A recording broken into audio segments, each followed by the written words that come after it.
Imaginen un sistema de purificación, increíblemente sofisticado, que opera 24/7 dentro nuestro.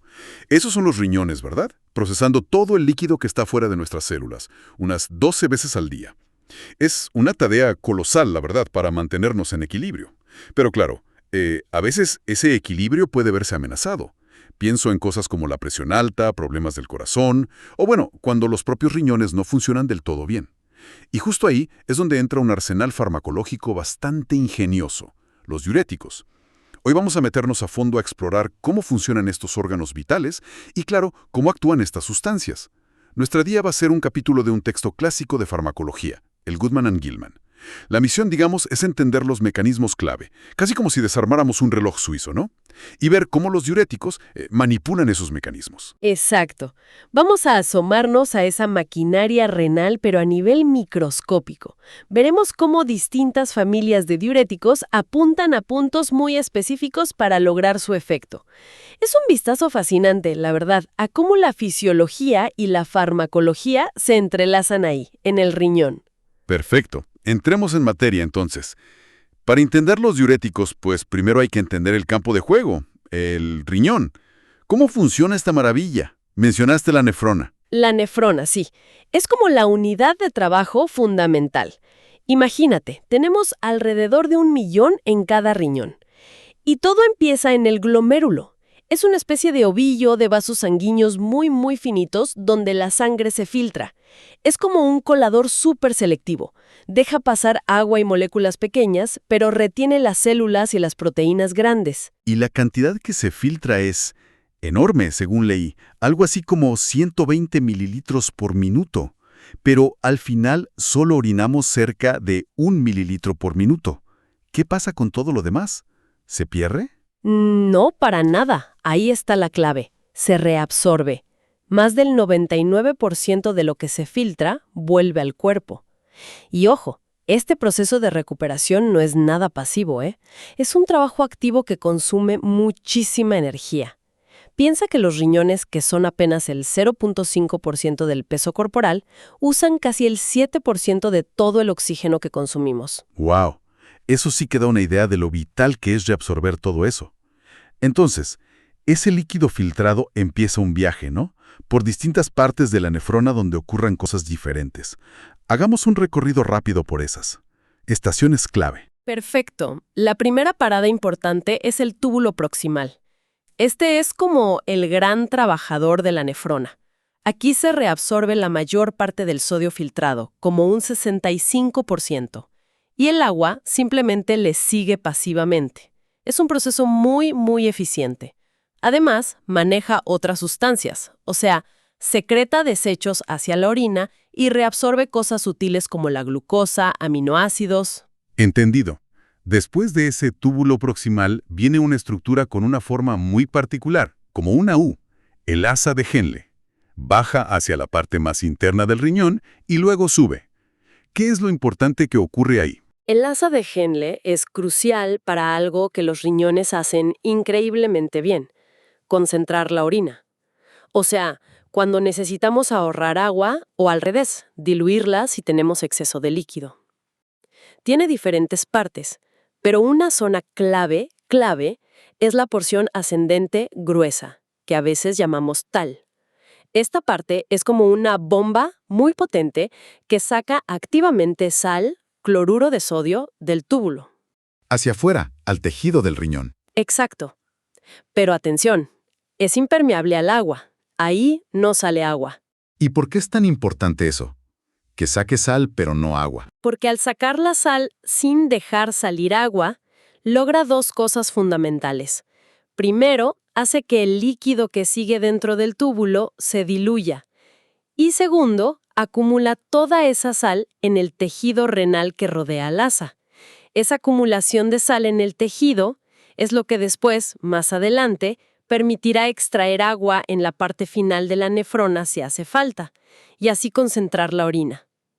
Además, la tal recupera otro 25% del sodio filtrado. Es un jugador principalísimo. Vale, captado. Muy importante esa parte. ¿Y qué viene después del asa? De esa subida. Justo al final del asa, muy cerquita, hay un sensor especializado. Se llama mácula densa. Es como un vigilante, ¿sabes? Mide constantemente cuánta sal está llegando a ese punto. Si detecta que llega demasiada sal, manda una señal para atrás, al glomérulo, para que filtre un poco menos. Un sistema de control, para no perder demasiada sal y agua. Exacto. Es un mecanismo de retroalimentación y después viene el túbulo contorneado distal, o TCD. Es otra zona que también transporta activamente sal hacia afuera y también es impermeable al agua, así que sigue contribuyendo a diluir la orina. Y ya casi al final del recorrido, llegamos al último tramo. Al túbulo colector. Aquí es donde se hace el ajuste fino final, como el control de volumen y tono en un equipo de sonido, digamos. Dos hormonas son las protagonistas aquí. La aldosterona, que regula la reabsorción de sodio y la eliminación de potasio. Y la otra es la hormona antidiurética, la ADH, o vasopresina. La ADH actúa como un portero para el agua. Si está presente, porque necesitamos ahorrar agua, Abre las compuertas. justo, abre unas compuertas especiales, las acuaporinas, y permite que el agua salga del túbulo para ser reabsorbida. Así se concentra la orina. Si no hay ADH, porque estamos bien hidratados o necesitamos eliminar exceso de agua, esas compuertas se cierran, el agua se queda dentro del túbulo y orinamos más diluido. Bien, ahora sí, con este mapa de la nefrona creo que podemos entender mucho mejor dónde y cómo actúan los diuréticos. ¿Cuál es la idea general, el objetivo principal detrás de su uso? Mira, el objetivo principal, digamos, es aumentar la cantidad de orina que producimos y, sobre todo, aumentar la eliminación de sodio. Eso se llama natriuresis, que generalmente va acompañado de su pareja, el cloruro. Al perder sal y agua, pues disminuye el volumen del líquido en el cuerpo, lo cual es beneficioso en situaciones como la hinchazón, el edema, por insuficiencia cardíaca, por ejemplo, o para bajar la presión arterial alta. Leí algo sobre un fenómeno llamado freno diurético. ¿Qué es eso? Precisamente. Y esto es fascinante, la verdad. Cuando usamos diuréticos de forma continua, el cuerpo, activa mecanismos para contrarrestar su efecto. Es como si dijera, oye, momento, que estamos perdiendo demasiada sal y agua. Se activa el sistema nervioso simpático, se activa el sistema renina, angiotensina, aldosterona. Que tienden a retener sal y agua. Exacto. Y las propias células de la nefrona que no están siendo bloqueadas por el diurético pueden volverse más eficientes, como que aprenden a reabsorber más sodio. Es una respuesta adaptativa que, a la larga, limita el efecto del fármaco. Ajá. Y aquí es donde la farmacología se pone interesante, ¿no? Ver cómo superar o trabajar con esas respuestas. Hablemos de las diferentes clases de diuréticos. Empecemos por los que tienen fama de ser los más potentes. Los diuréticos de asa. Correcto. Los diuréticos de asa, como la furosemida o la torsemida, que son los más conocidos quizás, actúan justo en esa zona clave que mencionamos antes, la porción ascendente gruesa del asa de Henle, la tal. Su mecanismo es bloquear un transportador específico, una especie de puerta giratoria molecular que se llama cotransportador Na+, K+, 12L-. Y como dijiste que esa zona reabsorbe tanta sal, ese 25% del total, bloquearla debe tener un impacto enorme, ¿cierto? Exactamente. Piensa que al bloquear esa puerta, impiden que una cantidad muy grande de sal sea reabsorbida. Y como las partes que vienen después en la nefrona no tienen la capacidad para compensar y reabsorber toda esa avalancha de sal que les llega, el resultado es una eliminación masiva de sodio y cloruro en la orina. Mucha sal y mucha agua. Por eso son tan potentes. Entiendo. ¿Y qué otros efectos importantes tienen, además de botar sodio y cloruro? Bueno, además de eso, hacen que perdamos bastante potasio. Y también hidrógeno, lo que puede afectar el equilibrio ácido-base. También aumentan la pérdida de calcio y magnesio. Esto último está relacionado con cambios eléctricos en el túbulo que dependen de que esa reabsorción de sal funcione bien. Y un punto crucial. Al interferir con la función de la tal, que es clave para concentrar y diluir, Afectan ambas cosas. claro, afectan la capacidad del riñón tanto para concentrar como para diluir la orina. El riñón pierde esa flexibilidad. ¿Y cuándo se usan principalmente estos diuréticos tan fuertes, estos pesos pesados?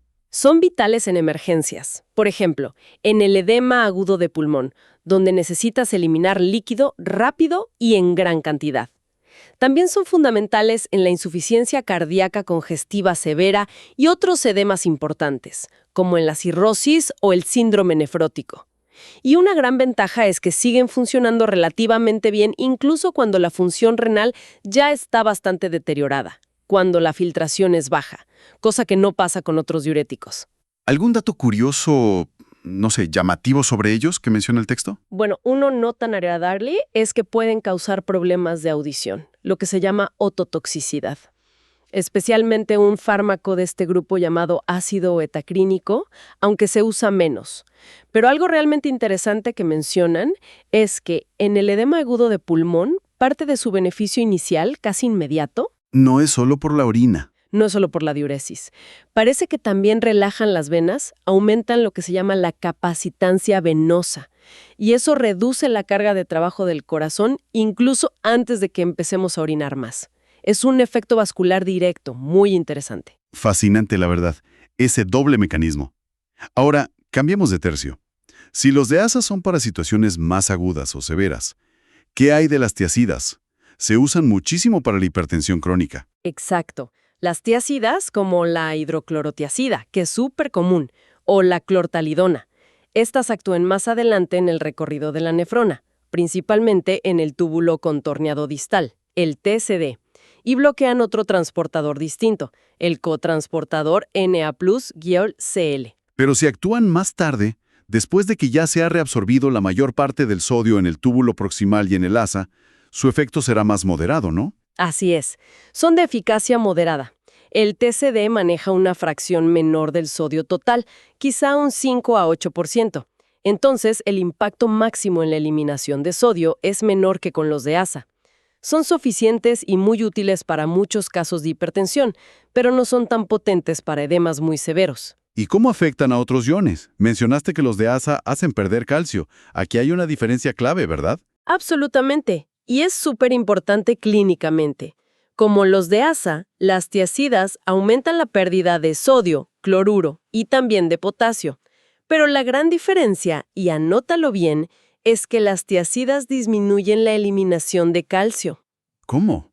¿Disminuyen? Sí, hacen que se reabsorba más calcio en ese segmento distal. Eso es totalmente contraintuitivo. Un diurético que ayuda a retener algo. ¿Y eso tiene alguna aplicación práctica? Sí que la tiene. Esta propiedad las hace útiles para prevenir la formación de cálculos renales de calcio recurrentes. Mira tú, no lo sabía. Es una de sus indicaciones menos conocidas, pero valiosa. Claro, su uso principal sigue siendo la hipertensión arterial. Son eficaces, bien toleradas, baratas. Hay cierto debate sobre si la clortalidona, que dura más tiempo en el cuerpo, podría ser algo superior a la hidroclorotiazida para el control de la presión durante las 24 horas. Y curiosamente, también se usan en una condición rara llamada diabetes insípida nefrogénica, donde ayudan a reducir el volumen de orina, paradójicamente. Muy interesante eso del calcio y los cálculos. Bueno, nos queda un grupo importante, los llamados ahorradores de potasio. Su nombre ya nos da una pista bastante clara de lo que hacen. Exacto. Su principal misión, o su principal valor añadido, es evitar la pérdida excesiva de potasio, la hipopotasemia, que pueden causar los diuréticos de ASA y las tiazidas. Perder mucho potasio es peligroso, ¿sabes? Sobre todo para el ritmo cardíaco, puede causar arritmias. Dentro de este grupo hay como dos estrategias diferentes, dos mecanismos de acción. A ver, ¿cuál es la primera? Son fármacos como la amilorida y el triamtereno. Actúan en la parte final del TCD y también en el túbulo colector. Lo que hacen es bloquear directamente unos canales específicos por los que entra el sodio a la célula desde la orina. Se llaman canales ENaC, canales de sodio epiteliales. Entiendo, bloquean la entrada de sodio. ¿Y eso cómo es que ahorra potasio? ¿Cuál es la conexión? Es un poco indirecto. Al impedir que entre sodio, que es una carga positiva, hacia la célula, el interior de la célula se vuelve, digamos, un poquito menos negativo eléctricamente respecto a la luz del túbulo, donde está la orina. Este cambio en el voltaje disminuye la fuerza eléctrica que normalmente empuja al potasio, que también es positivo, a salir de la célula hacia la orina para ser eliminado. El efecto diurético en sí es bastante leve porque en esa zona ya se reabsorbe relativamente poco sodio, pero es eficaz para reducir la pérdida de potasio. Vale, entendido el mecanismo eléctrico. ¿Y la segunda estrategia de los ahorradores de potasio? Son los antagonistas de los receptores de mineralocorticoides, que a veces abreviamos como ARM. Aquí tenemos a la espironolactona, que es la más antigua, la eplerenona y una más nueva, la finerenona. Estos lo que hacen es bloquear la acción de la hormona aldosterona. ¿Recuerdas que dijimos que la aldosterona le dice al túbulo colector que reabsorba sodio y elimine potasio? Sí, el ajuste fino final. Pues si bloquea su receptor, la aldosterona no puede dar esa orden. Entonces se reabsorbe menos sodio y, crucialmente, se elimina menos potasio. Mencionaste varios fármacos ahí. Espironolactona, eplerenona, finerenona. ¿Hay diferencias importantes entre ellos? Por eso a veces puede causar efectos secundarios hormonales, como crecimiento de mamas en hombres, ginecomastia, irregularidades menstruales en mujeres.